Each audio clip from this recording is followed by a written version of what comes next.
Thank you, all of you. Good evening and thank you for joining us today.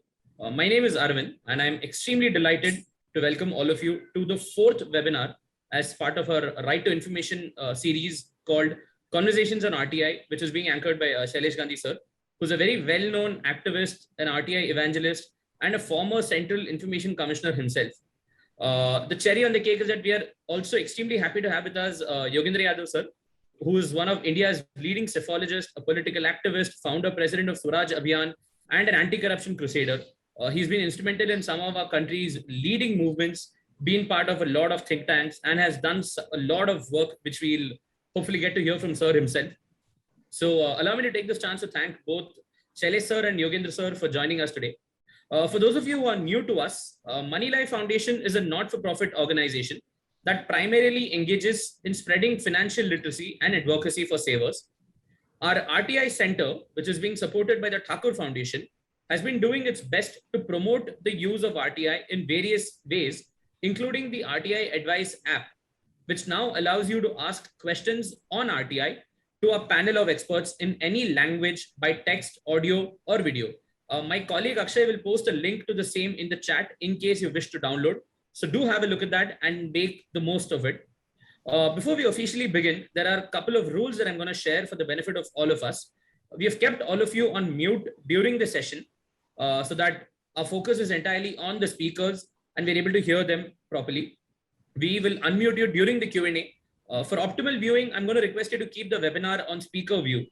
This meeting is being recorded and a copy of this will be uploaded on our YouTube channel, Moneylife TV. So in case you wish to refer back, you can always do that. During the question and answer session, I'm going to request you to use the raise hand button option, which is available in the bottom. If you're on your phone or if you're on your laptop, you'll find it in the bottom.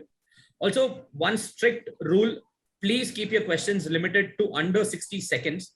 If you go beyond 60 seconds, we will have to mute you. So please keep it restricted to 60 seconds. Feel free to share your comments, observations in the chat section, but please keep it limited only to the public forum. Do not send it to everyone. Do not send it on the private forum. We will not be able to monitor those. Also, I'm going to request all of you to keep your cameras switched off during the course of the presentation so that the focus is only on our speakers. Gandhi sir, can I now request you to take over? So over to you. Thank you very much, Arvind.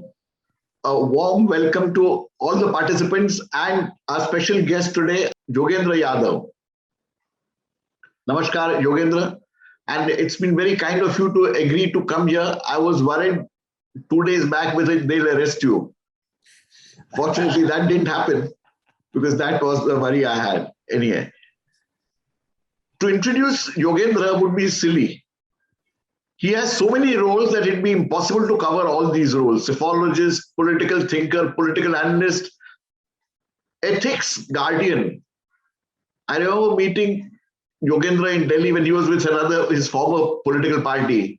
And he was mentioning, he said, it is difficult to figure out who to select because visibility is one criteria and that makes me feel very uncomfortable. I still recall that conversation with Yogendra in Delhi.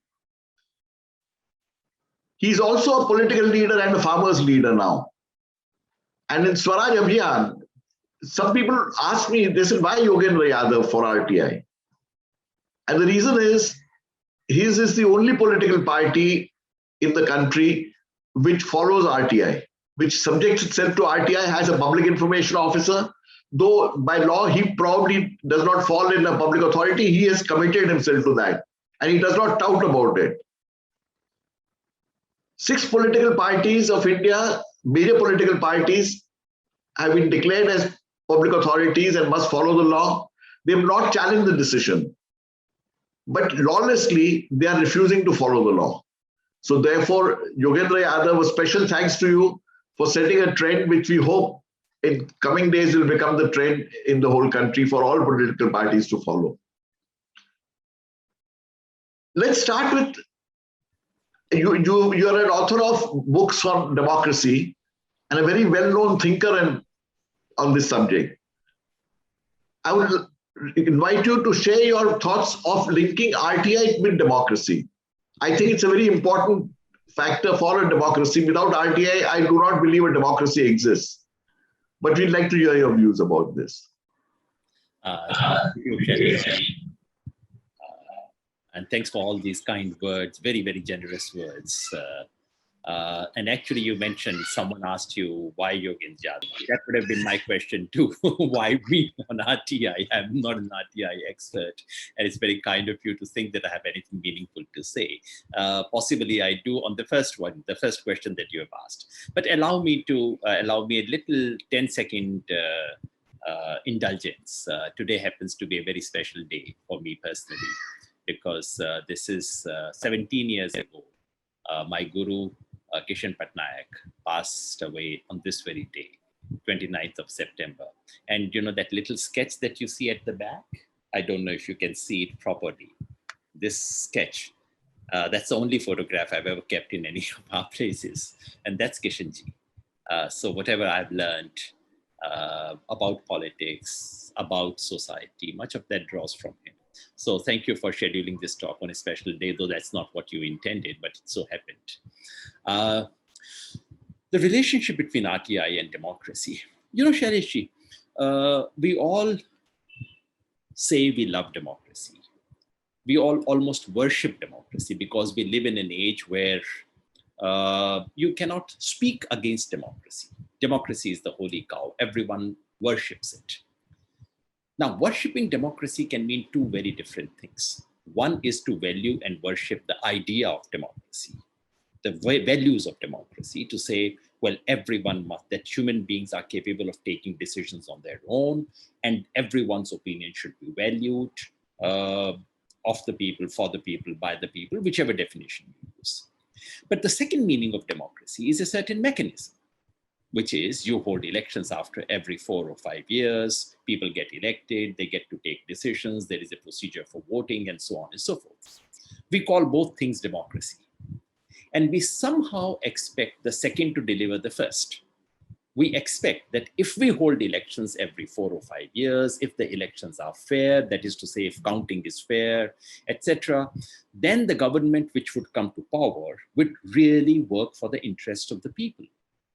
We never care to stop and ask why. Why do we expect this mechanism, a humanly designed mechanism, to somehow deliver all these beautiful things that we call the values of democracy? And as a matter of fact, there are not very many reasons to suspect so, to think so. Because democracy works under, it's a very long chain of assumptions. The assumption is that every human being knows what his or her interests and needs are, that they are capable of not only understanding it, that they can articulate it, that when they articulate it, someone would be there to listen to them, and that political parties will compete with each other to give them the best deal, as it were, to use the market language. And then the one who offers them the best deal would win. And that group, party, company, whatever you might call it, that would survive as long as they offer the best deal to the customer called the voter. Now, this is the broad assumption. I'm deliberately using a market simile. Maybe your viewers would be more used to this, but this has been a very classic theory, that democracy is like market, that that voters are like consumers. Consumers are kings. They decide, they know, they take decisions, and they throw out those who can't serve them. Looks lovely on paper, but in reality, the whole business depends on certain assumptions. And the critical assumption is information. The critical assumption in the working of this mechanism is that everyone has access to equal information, has access to all the information, and has equal access to making their information be known to every other person. So it's a two-way street. I should have information and I should be able to send information. Unless we have a parity of that, this mechanism called democracy will not deliver the beautiful thing called democracy. And that is what we have witnessed in the last 70 years. So on paper, you have democracy. That's why people are, constantly disappointed with democracy, because they are unhappy with the mechanism. The mechanism, even when it works beautifully on paper, and assuming that there is no rigging of election, assuming that there is voting is correctly counted and so on. But it's a joke. It's a joke because if I'm unable to understand what the government has done for me, And if the only thing I can consume is this thing on television and WhatsApp University, that's the only thing I have to consume, then what basis do I have to make informed assessment? And conversely, if I can send my information only to one person, and there's another person who can send it to 100 crore people in 1 hour or 2 hours, then where is the parity? So the linkage is, and that's the point I wanted to make, that RTI is not merely a law passed by the government of India. It is critical to the very foundation of democracy. In that sense, I consider RTI not only to be a law, it's part of the architecture of our constitution. It was the missing link, which has been supplied. It's insufficient. It hasn't worked as well as it could have worked, but it is absolutely vital link in democracy. Otherwise, democracy is no democracy. Simply because we have elections every 5 years doesn't make us democratic. Beautifully said, Mr. Yadav. In fact, I call this a defective elective democracy. Because we have elections, we say we have a democracy, but it's a defective democracy, and you are 100% right. Let me point out the RTI Act has a specific provision in one of the exemptions. There are only 10 exemptions in the RTI Act in section 8.1. 8.1I has a very different kind of exemption. I just read that out. Notwithstanding anything contained in this act, there shall be no obligation to give any citizen cabinet papers, including records of deliberations of the councils of ministers, secretaries, and other officers. So that's the exemption. Provided that the decisions of councils of ministers, the reasons thereof, and the material on the basis of which the decisions are taken shall be made public after the decision has been taken and the matter is complete or over. This categorically means that, for example, when a bill is being discussed in the cabinet, while it is being discussed, information may not be shared. But once it is decided to present the bill in Parliament, information on how this decision was taken, what were the various views, must be shared with people. Because I believe the concept is that the citizen is the ruler, citizen is king. And therefore, it's not just members of Parliament who will discuss and debate the provisions, but the citizens also. Your comments on this, because this is a very important thing which is forgotten, which has not been followed by the earlier government also, nor by this government. What is also forgotten is your own historic judgment on this about the fact that it needs to be followed. I'll take answer your question through an example. Take the 3 farmer laws. So the government of India, in the month of June 2020, in the midst of the pandemic, decides to do something historic for the farmers. I'm just using government's own language. They say they are going to do something historic. So historic means it must have been a very significant legislation by the government's own statement. The government says we've done something which farmers needed for decades. We've done it. All right. They passed the ordinance they promulgate the ordinance in June 2020. This is made into a law in September 2020. Now, in December 2020, an RTI activist, Anjali Bharadwaj, writes to the government, to every possible department, saying, who did you consult? What was the consultative procedure before you enacted this law? Exactly fitting in what you said. So there must have been notes, there must have been background, there's everything. And the government said we had consulted not less, how much did they claim? They said they have consulted 93 lakh farmers. 93 lakh, just look at this.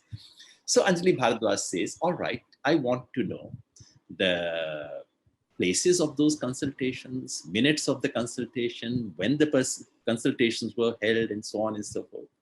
And what is the answer? No, no record, no record, no record. The same government that says that they've consulted 93 lakh farmers, no less. They can't even give you a list of 93 who may have been consulted. Zero background. And this, as you know, you would have known it longer. I got to know it only at that point. That actually, following the RTI Act, the government of India in 2014 actually had issued a pre-legislative consultative policy. Now, that's not a law, it's a policy. The policy clearly says that any law before it is made into a law will be published for at least 30 days. People's opinion will be sought and so on and so forth. Now, forget the technicality. Now look at the spirit of it. The government brings in an ordinance. Obviously does not consult anyone, doesn't feel the need to consult anyone. And mind you, Shailesh, this is a law which no farmer organization had ever demanded. There is a slight confusion about whether Shetkari Sangthan of Karnataka had demanded something similar in the 90s. But with that one exception, no farmer organization, not even BJP's own organization, not even an RSS organization had demanded these laws. So no farmer organization demands it. No farmer organization was consulted. Okay, you promulgate the laws. And you promulgate the laws, you obviously can bring in ordinance only on the ground that there is an emergency. So there was this grave emergency to do something historic in the month of June. Now, clearly, if it was so important and urgent, government would have done something with those laws. No, sir. Till September, the government does not issue a single order under these 3 ordinances. So you have this great emergency to bring in ordinances, but you don't issue a single order. You don't use these laws at all. Clearly, there was no emergency. In these 3 or 4 months, practically every farmers organization says these laws are unacceptable. Please consult us. There should be consultation. There should be discussion. Not a single organization is consulted. Not even the RSS organization was consulted. RSS is a farmers organization. And these are not allegations. They say this on television themselves. So I'm just quoting them. They say that they were not consulted. So from ordinance, we go into a law. On the floor of the parliament, parliamentarians say, please send it to a committee. Let these laws be examined by a committee. No, they cannot be sent to a committee. And then you know the Rajya Sabha fiasco, when actually even the voting does not take place. A member stands up, as is the law in the House, even if a single member wants a division, and division means that every single parliamentarian's vote is recorded in writing. It was demanded, it was never given. And there's a widespread suspicion that if the vote was actually formally recorded, the government would have lost it. Now, this is the procedure through which these 3 laws are passed. I'm not getting into the merits of these laws. This is not the forum. I'm just getting into the procedure. Now, just look at the fraudulent procedure through which a law like these 3, the government itself says these are historic laws. Don't historic laws need even elementary consultation? None.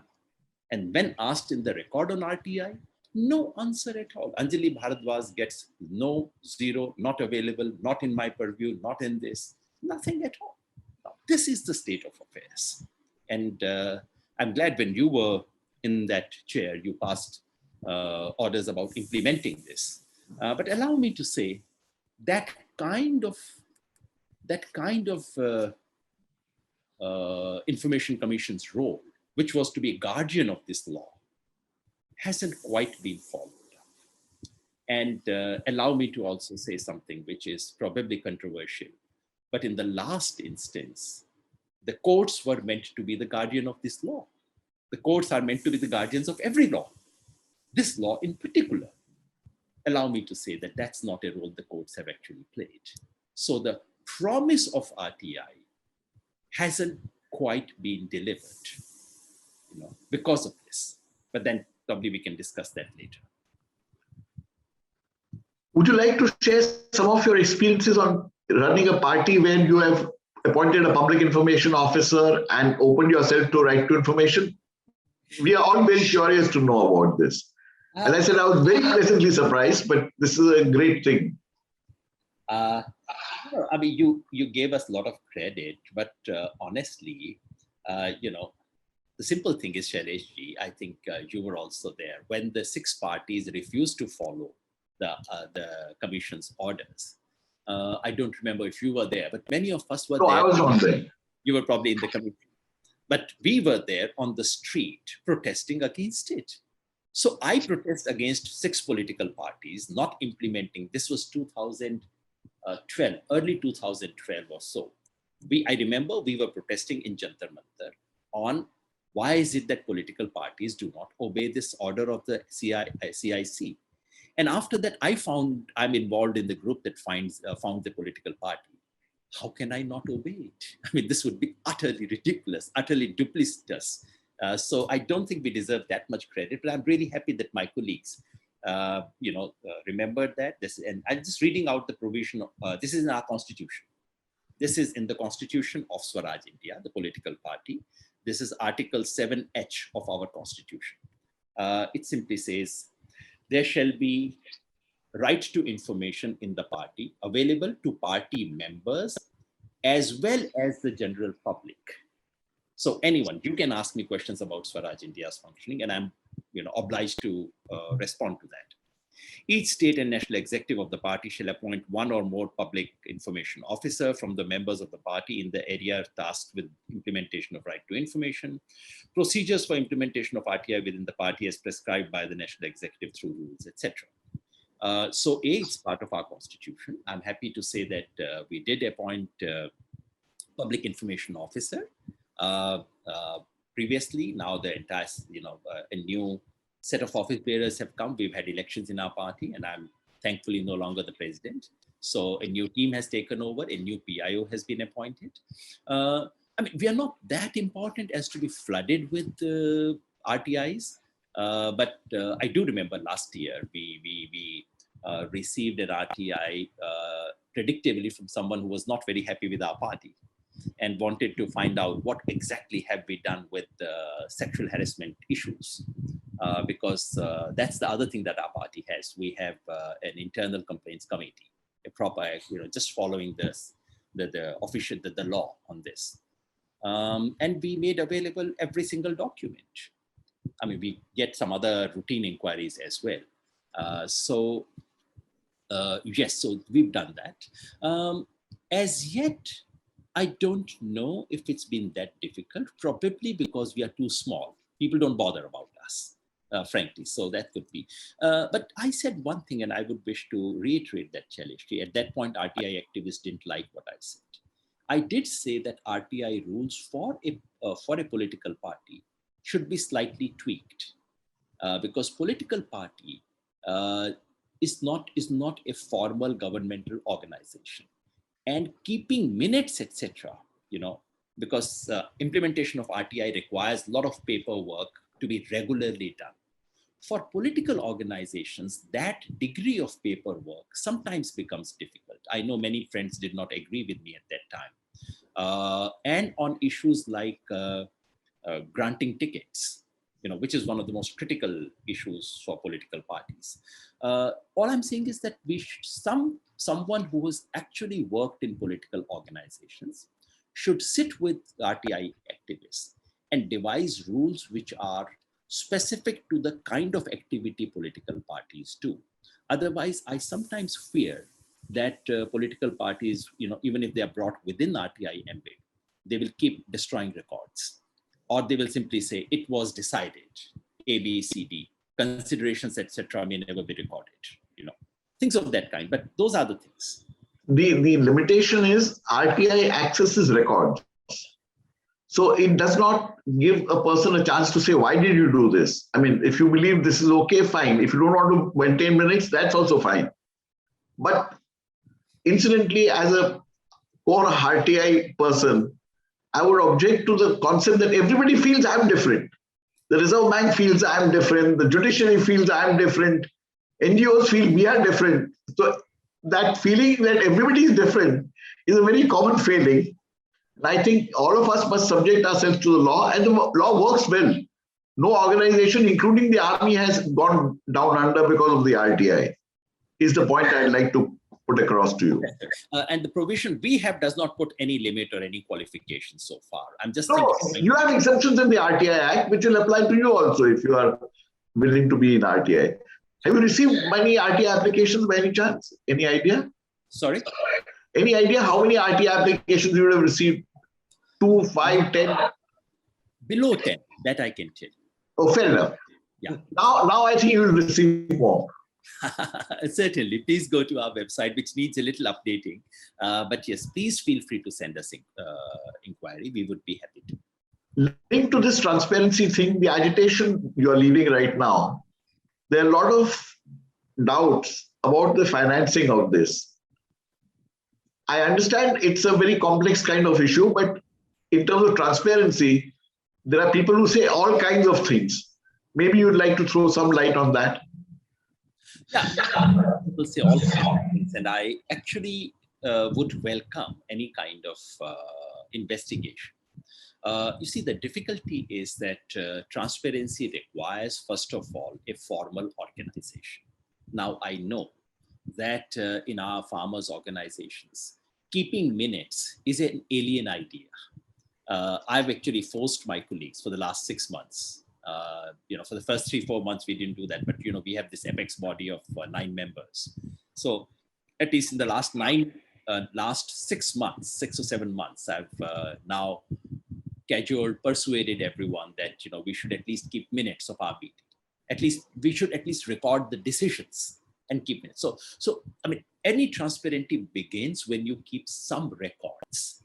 And the difficulty is that for farmers' organizations, most of which are unregistered organizations, most of who do not have a bank account, most of who do not have any formal register, for them to then handle money becomes very difficult. So people have followed different practices. I'm only aware of the practices at my morcha. We have different morchas outside Delhi. For some, I've been in charge of the Shahjahanpur morcha. That's on the Delhi-Jaipur highway. And our rule was, we heard all these allegations and we wanted to stay away from all this.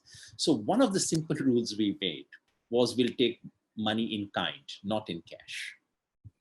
So we would advertise, we would say, we need the following things. Sardi aa gayi hai, blankets ki zarurat hai. Now we need quilts, we need lakdi, we need whatever. And people would come and give it to us. And we would issue them a thank you note, thank you, you've given it to us, etc. That was partly to circumvent this whole thing of receiving cash, which becomes a source of problem. Other morchas, I know they have been issuing receipts. About Single Morcha, I do know that they have a system where they issue receipt. They keep record. The money is kept. There is a committee. At Single Morcha, there is a committee in charge of receiving donations and a separate committee in charge of sanctioning expenditure. So all that has happened. I do not know if they would meet very high standards of auditing and accounting. Incidentally, an audit has been conducted, I think 6 or 7 weeks ago. A certain internal audit was initiated. I haven't seen the audit report so far, but some kind of auditing is happening. What people don't realize is that in a movement like this, if we have local support, we actually don't need much money. So what's happening on my morcha? For example, I'll give you another example. The Tikri border. Milk is supplied by local farmers from Haryana. That comes free of cost. Vegetables are supplied. Someone comes and gives atta. At my border itself, we received so much boris of wheat that we actually had to return it. We said, no, we don't need more wheat, please, because that's the easiest thing for a farmer to give. They would come in a trolley and bring 10 boris of wheat with them. So we said, finally, please don't. And if you don't bring this, we need sabji, we need doodh. We don't need more wheat. So barter of that kind. If a agitation enjoys community support, that's the point I'm trying to make. If you enjoy community support, which is what this agitation does, then you don't need that much cash. That's how we've survived. But yes, whatever money has been received in cash should be accounted for. And I do hope my colleagues would do that. Do you think whenever the report is available, it will be made public? I don't know as yet, because I would want that to happen. But as I said, all this presupposes a system.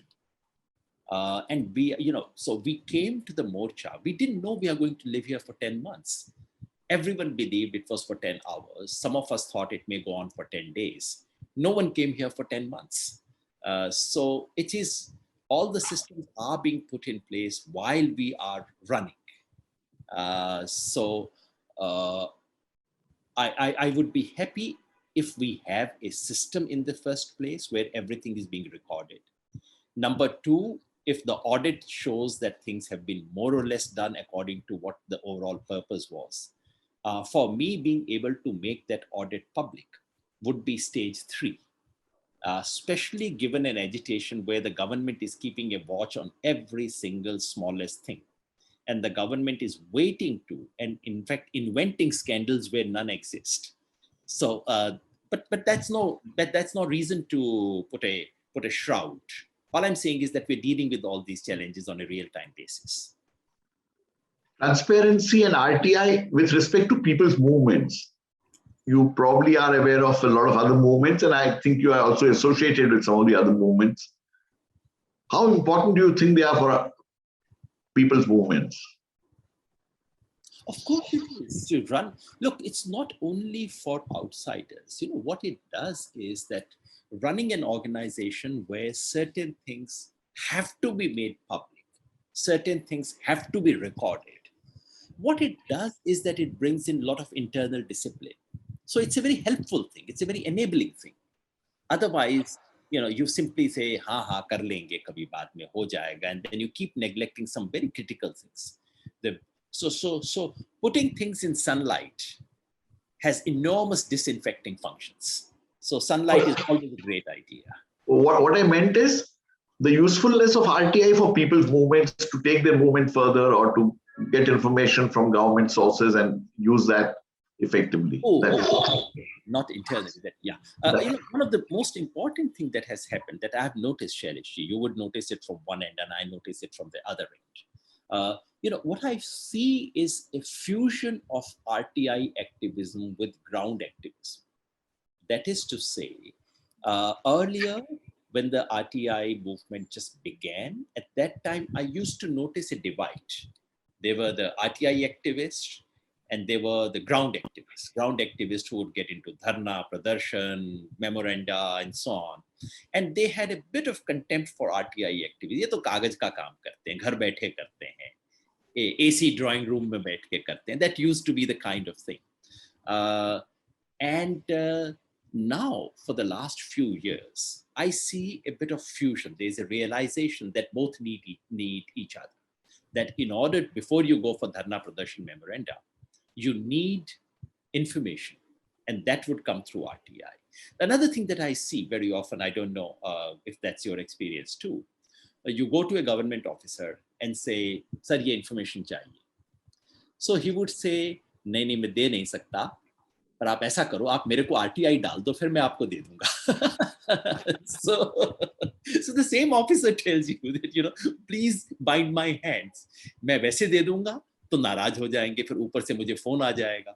But आप RTI डाल दीजिए, फिर मुझे देना पड़ेगा. So lots and lots. So it's actually helped bureaucracy as well. Lots of very good civil servants have used it by inviting it against themselves and then by releasing information. So it's been a great enabler thing. And you know, to my mind, RTI has not only for social movements, I mean, it's one of the best things that has happened to our democracy in the last 20 years. These are not years where our democracy has fared particularly well. There are hundreds of areas where our democracy has gone down, has taken steps back. But this was one very big step forward. And what it has done, I think the initial expectation that once you set in motion, you would have thousands and lakhs of people who, for various reasons, ranging from philanthropy to kundak, who would wish to use it. And that has indeed happened. You know, I remember Arunadi, when the act was only 1 year old, then some bureaucrats had made an attempt to amend the act and basically to scuttle it at that stage. And at that point, I remember Arunadi saying, योगेन, अगर ये 2 साल और रह जाए act, किसी तरह से इसको 2 साल और बचा ले, फिर कोई इसको बंद नहीं कर सकेगा. And how right she was. You know, Now you can scuttle it through all kinds of, you can circumvent it, you can do all kinds of delays and so on, which is very frustrating.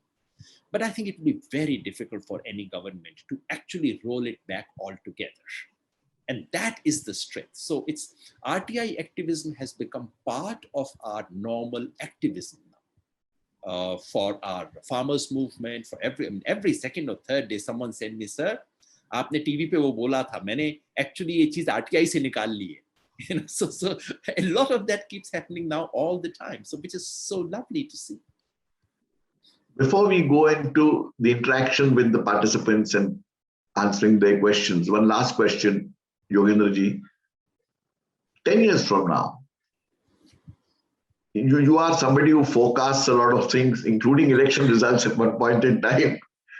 Your forecast, what will Indian democracy and RTI look like? Both are linked, in my opinion. 10 years from now, where do you think this would be? Where would India be? पहले तो आपको dialogue दे दो, फिर जवाब दे दो. The dialogue which I keep using is कि पिछले जन्म में मैं भविष्य बताने का काम करता था, अब इस जन्म में मैं भविष्य बनाने का काम करता हूँ. So no more, future telling, etc. You see, as you rightly said, the future of RTI is inextricably linked with the future of our democracy. And I wish I could say nice things about the future of our democracy. Honestly, Shailesh, I'm actually very concerned. In the book that I published last year, that's called Making Sense of Indian Democracy, that came out a year ago exactly. In that, I've said that, look, let's face it, the first Republic of India is over. The Republic of India that was inaugurated in 1950 was over in around 2019. Someone could say 2014, someone could say 2019. It's over. The Second Republic is yet to be born. We don't know what that Second Republic would look like. Would it look like Putin's Russia? Would it look like Erdogan's Turkey? Would it look like Mahendra Paksha's Sri Lanka? Or would it look like the kind of democracy we wanted? So a lot of people would say, but why are you saying this, Mr. Yadav? You are discussing with Shailesh Gandhi, you're openly talking things about Supreme Court and so on and so forth. So why do you worry about democracy? My answer is, my dear friends, democracy is not killed in a traditional way in the 21st century. 20th century style of killing democracy was very simple. Someone in a uniform would go to television studio or a radio station, announce that martial law has been imposed, democracy is suspended, and everyone knew democracy is over. When I was a child in 1975, I heard Mrs. Gandhi go on radio in 1975, and I knew from tomorrow onwards, I would not get a newspaper which would carry the news, which was unfavorable to the government. So it was neat and clean. 20th century methods of killing in democracy were transparent, if I were to use that word. 21st century is the ways of killing democracy are very different. You invoke democracy in order to kill democracy. You worship democracy in order to destroy it. You use democratic institutions in order to kill democracy. And this is not just India. That's exactly what's happening in Russia. This is happening in Turkey. This is happening in so many countries of the world. And I think we must get sensitized to this fact that, there's a book called How Democracies Die. And that book, it doesn't have a word about India. So, no one needs to be alarmed or concerned. The book is about the US, about other countries of the world. And it says, these are the ways in which democracies die. When you first of all, control the umpires. Then you change the rules of the game. Then you put limits on the players. Then you exclude a few critical players from the playing field. This is how it happens. And I see lots of signs of that in our country. So I'm worried. I'm worried about the future of democracy in our country. And I really think that the battle of the next 2 or 3 years is the battle to save democracy in this country. And I also fear, because while I see the challenge coming from the ruling party. I do not see the opposition having the capacity to build resistance to that. And honestly, the only opposition I see is on the street. And parliament, there's formally an opposition in the parliament, but I don't see that opposition doing any opposition, meaningful, effective opposition. So in this country, unfortunately, the opposition and resistance is only on the street. That worries me. I wish I could say those lovely things about, democracy is there, healthy, we would go from one step to the other, etc. All I can say is the history of democracies all over the world tells us that contestation is critical to democracy. The story of democracy is never a smooth, lovely stories of constitutions being implemented, things going from one step to the other. Democracies require contestation, struggle, resistance. Democracy requires people to come on the street to defend democracy. We Indians got it cheap. We got democracy without struggling for it. I must say, this is harsh. But, people in Nepal who had to struggle for their democracy, they understand the value of it. In Pakistan, they have had to occasionally struggle for it. In Bangladesh, they've had to struggle for it. So they understand the value of democracy. We Indians got it free. Constitution mila, azadi mili, saath mein democracy bhi mil gayi. So we've actually never fought for it.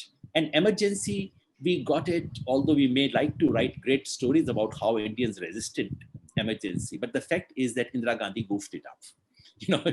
Otherwise she could have extended it. So we would now have to struggle. And to my mind, that's not such a bad idea that we have to occasionally struggle for democracy. So I see the future of our democracy, not primarily through the lens of the constitution, laws, courts, and these independent institutions, most of which have already been very seriously compromised. I see the future of democracy through struggles on the street, be it the struggle for equal citizenship, which was anti-CAA, be it the struggle of the farmers on the ground, or be it the next major struggle, which I think is likely to happen on the issue of unemployment. Thank you very much, Yogendraji. This has been a great evening. And before we open up to the participants, I'll make a small wish and a good wish, wishing you luck, wishing you retain your ideals and utopia and your utopian ideas, and hoping that if you come to power somewhere at some point in time, you will not forget RTI, like a very good friend of mine has today, once in power. All the best. Arvind? Yeah. Ma'am wanted to say something. I think. Yeah, may I start by asking the first question, if you don't mind? So, Yogendraji, I'm sure you've done a lot of thinking about this. Today, we live in times when we have unprecedented amount of, for want of a better word, transparency. Information is available. You have Google giving you everything. Every individual can publish and be heard if he wants to. How he spreads what he says is different. At the same time, you have extreme polarization, indoctrination of a kind, and people closing their minds. I'm sure, having set up a political party, you've done a lot of thinking about this. Would you sort of tell us your views on it? You're right. There's a lot of information, but you need frames to receive, capture, and categorize those. Otherwise, information by itself means nothing. You can keep reading the classified advertisement in Times of India that tells you nothing. So it's about having frames. And I think something has happened in our country. Where did we get those frames to make sense of the information that we were receiving? In our country, those frames did not come from academic thinking. The frames came from political life itself. In that sense, our country is so very different from European tradition. In Europe, if you look at the great thinkers of Europe of the last 5 or 6 centuries, most of them had something or the other to do with the world of academia. Go back to Hobbes, people like Marx, people like Weber, Now, these are people who have, I mean, if you look at the entire tradition, Western social theory, it's a tradition of detached reflections, people who are away, they are not actually in day-to-day politics. In our country, on the other hand, if you look at the last 150 years, last 200 years, much of the serious reflection about society has not come from detached thinkers. It has come from the participants. Most of our great thinkers are also great activists. They are actually in the thick of it. Now, that tradition, which you can broadly call modern Indian thought, beginning with Raja Ram Mohan Roy to recent times, that tradition provided us a resource to make sense of the information about politics and public life. It came in the form of ideologies. It came in the form of, lectures, speeches, whatever. I think something happened to that. I've dramatically called it the death of modern Indian political thought. Around 1970s and 80s, suddenly this frame collapsed. So in the shadow of independence movement for the first 20, 30 years, we had modern Indian political thought that still continued. You know, Dr. Ambedkar wrote some of his best books after independence. You had Ram Manohar Lohia, Jayaprakash Narayan. In many ways, Lohia was the last great political thinker of our country. And in some ways, I like to believe that Kishan Patnaik was, in a sense, just the last tail of that tradition, which ended in 2004 in this case. I think that tradition collapsed. And as a result of which, we have news, information, but we don't have frames to make sense of it, which has led to a very poor quality of political judgment. You know, when I look at politics today, Sucheta, what strikes me is not merely the fact that there are no ethics and morals. That's all right. That's happened in politics all over the world at different points in time. What strikes me is the sheer lack of political judgment of the top leaders. You know, some of our top political leaders have very poor judgment of politics, and I suspect their judgment is so poor because the frame through which they could make judgments has collapsed. And in that sense, I would say something which would irritate my professional colleagues. I think the rise of political science, the rise of academic understanding of politics has been the biggest tragedy for our understanding of politics. You know, shifting from political theory being done by practicing politicians to political theory being done by political scientists based in the university. This has been an unmitigated disaster for our country because our academic frames are not reflective of what's happening in our country. They are broadly about what's happening in Western universities. But anyway, I'm already digressing. So the broad point I was making is that, yes, the frames have collapsed. The quality of political judgment has declined. And therefore, what we need are people who can make sense of the world of politics. And one thing that I learned from Kishanji, was he would look at everyday events of politics and put it in a larger frame. This is what is needed. This is what is so desperately missing right now. And the disappearance of ideologies from our politics, while in one way has been a good thing that you don't go by doctrines and certainties, but in another way, it has made us so disoriented. That is the real problem. I don't know if answers your question, but that's the first thing. Arvind, who has raised hands? I am not able to figure out. We have Sanjay Shirudkar, sir, who's raised his hand. So can I request him to unmute? Sir, I'm going to request if you can ask your question in under 60 seconds. That will be really helpful, sir. Thank you. Yes. Democracy, RTI, transparency. That is my concern. I have exposed many scams in toll tax field. My question is basically, we get no answers, no copies as far as PMO and Cabinet Secretary is concerned and Cabinet approvals and decisions. To be specific, the PM case, of course, then 6 airports to Adani takeover of Mumbai airport, and many examples like that. whenever you ask, decision has been taken, project has been operational, project has been done, a lot of things, still the approval on what grounds has been taken. I've used RTI, exercise RTI for more than 10,000 times, but experience with cabinet secretariat at PMO is very, very, pathetic. Is this a transparency? That is the question.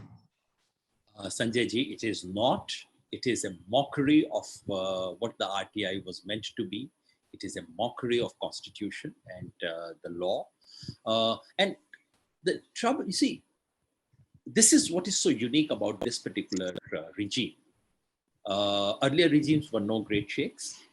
Congress brought in RTI, but their officers and their ministers were trying to circumvent it all the time. So they were not true to the spirit. What is, and that's the distinction I draw between adharma and vidharma. Adharma is when you say, yes, this is good, I'm trying to do it, and you actually do exactly the opposite. Vidharma is when you brazenly stand up and say, why should I do it? I will not do it. This is the difference I see between the previous regimes and this one. The previous regimes were also cutting corners, cheating and denying and playing all the games. But we now have a regime which thrives on lies. And where in the earlier regimes, at the top, they would try to maintain a semblance of, proper order, So, and going below, things would start going bad and they would deteriorate into absolute the worst nightmares. In this regime, the worst begins from the top. PM care is such a, PM care, what more scandal can you expect in a country like this? So here you have thousands of crores of public money being transferred to a fund, which we now realize is not a public fund at all. So about which you cannot ask questions. So that kind of brazenness could not have happened earlier. And that to me is the distinctive hallmark of this regime. That here lies are concentrated at the top. And if you press further, they would turn around and say, "Kisne kaha tha? Kyun de? Nahi dete? Kya karna hai? Jo karna hai kar lo." That's the difference. And this is what is leading to. So once you get this signal from the top, then of course, everyone knows what is to be done. So that to me is the real problem. So you're absolutely right. And the problem is not merely the fact that many decisions get taken at PMO, but the important thing is that the signal goes from PMO to everyone. ये कर लो, कोई फर्क नहीं पड़ता, देखी जाएगी. That's the problem. Arvind, next. We have a Mr. Jagdish Alimare. Mr. Jagdish, please unmute, and I'm going to request you again to keep your question under 60 seconds.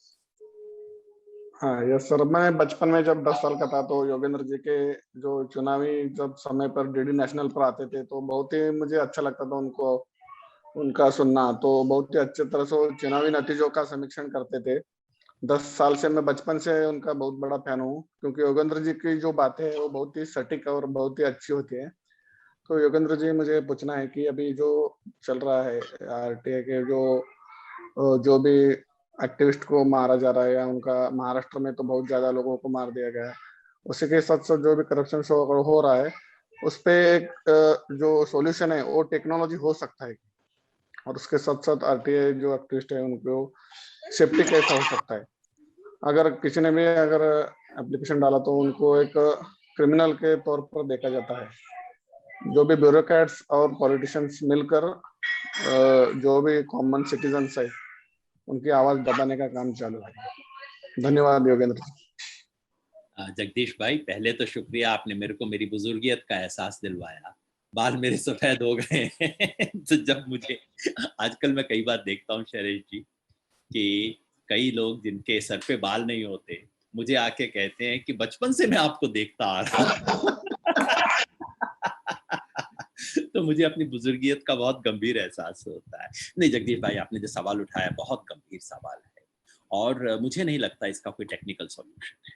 देखिए, आप टेक्निकल सॉल्यूशन इतना कर सकते हैं कि आप किसी के आइडेंटिटी को मास्क कर दें कुछ समय के लिए, ये सब कर दें, लेकिन हिंदुस्तान में कुछ भी छुपा हुआ नहीं रहता.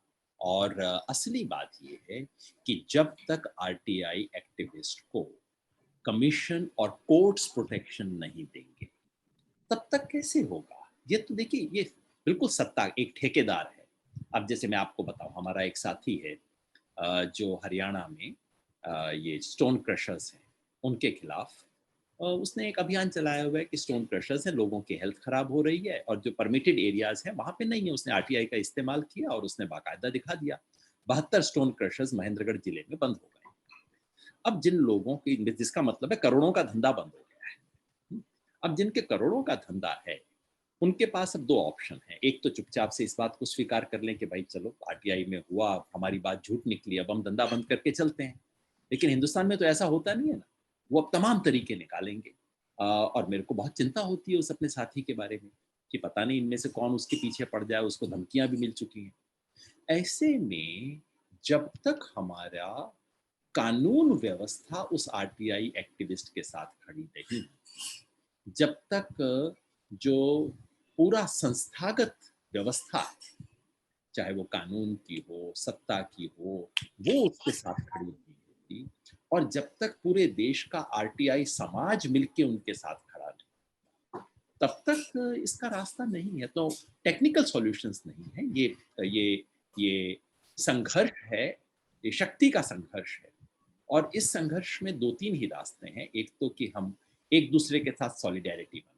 अगर बिहार में किसी को होता है आरटीआई एक्टिविस्ट को, पूरे देश के लोग खड़े होकर उसके बारे में हल्ला करें, मीडिया उसकी बात को सामने लेके आए और सीआईसी और कोर्ट्स इसको डिफेंड करें। और मेरे को डर यही होता है कि इस सब के बारे में कोर्ट्स की भूमिका बहुत अच्छी नहीं है। इसके बारे में मुझे बहुत दुख है, डर है, और उसी के चलते ये मूवमेंट उतना तेजी से बढ़ नहीं पा रहा है। लेकिन आपकी चिंता बिल्कुल जायज़ है, और ये आरटीआई को आगे बढ़ने में सबसे बड़ा एक चिंता ये है और होनी चाहिए। Yes, Arvind, next. Yeah, Mr. Ashok Dhabai, can you please unmute? Yes, Arvind ji, thank you, Yogesh ji, Yogendra ji. I fully agree with you, but the point is where RTI activists will go and CIC is not supporting their cause. In one of the case, I wanted to see the file, and CPI is rejected without advancing any exemption under RTI Act, and CIC say, no, don't use this forum, you better go to court. It is a disciplinary proceeding in life and liberty question, and just I attended a meeting and he simply said, he is very well right, because he has gone through disciplinary proceedings, he has not shown the file, so I have no right. If this is the attitude of CIC, then where will go? I said, give any exemption. It is, I am just seeking information only. RTI is a separate, different court, is nothing, no nexus with the disciplinary proceedings. I want to see the file, they are not giving me papers. He said, no. I think you have gone through the disciplinary proceedings, better you go to High Court and use it. I am rejecting your application. This is the position, how you will save the RTI, sir. This is the stand of CIC, highest authority, who is not bothering about suo motu disclosure at 4(1)(d), and he is also protecting these people. I completely Gandhi ji. agree. I wish I had an answer. I wish I had a constructive answer. And if Shailesh ji can add to that answer, I would be very happy. But Ashok bhai, the question you've asked is an absolutely valid question. And my own sense is that over the years, in increasingly so, the Information Commission has let this law down. What one had expected was that with the passage of time, systems will become more stringent, penalties would be imposed, Commission would start asking harder questions. On the contrary, what we have seen is a reverse movement over the years. I don't know if Shailesh agrees with that, and he's actually more competent than I am to answer this question. But I mean, I wish I could actually give you a very hopeful answer. To my mind, in the last instance in democracy, things get resolved not inside the four walls of an institution, but in the last instance, they get resolved on the street. So what we need is another movement on the street. First, there was a movement to secure RTI. Now there has to be a movement to actually secure its implementation. And I suspect that in the last instance, that battle will have to be fought on the street. Basically, governments And courts and information commission have to be shamed into doing this. That cannot be an individual case. That cannot be one single petition, and there's no shortcut to it. It has to be collective action by all those who believe in right to information. So all I can say is, welcome to the street. Arvind, the last question now, I Yeah. say. Yes. So one last question from Ms. Aparna Joshi. Ms. Joshi, can you unmute? Ms. Joshi? Yes. Okay. Yeah, ma'am, keep your question restricted to under 60 seconds. Yes. Yeah, definitely.